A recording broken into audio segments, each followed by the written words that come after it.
మీరు బంధువుల ఇంటికో స్నేహితుల ఇంటికో వెళ్ళినప్పుడు వాళ్ళకు ముందుగా ఇంటిమేషన్ ఇచ్చి మీరు వెళ్ళండి.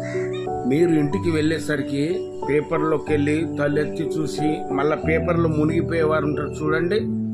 దాని అర్థం ఏంటంటే వీడు ఎందుకు వచ్చారా బాబు ఇంటికి అని అర్థం.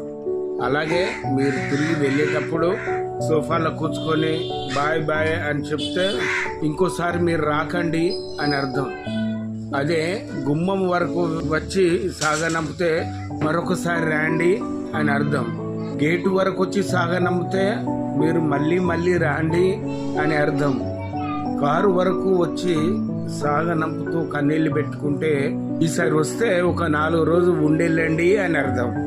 అదే మీరు బయలుదేరి వెళ్ళిపోతుంటే వెక్కి వెక్కి ఏడుస్తుంటే మీరు వెళ్ళిపోవటం మాకు ఇష్టం లేదు, ఇంకొక కొన్ని రోజులు ఉంటే బాగుండేది అని అర్థం. ఫ్రెండ్స్, మరి దీంట్లో నిజాలు ఎంతవరకు ఉన్నాయో మీరు ఒకసారి కామెంట్ చేయండి, ఓకేనా?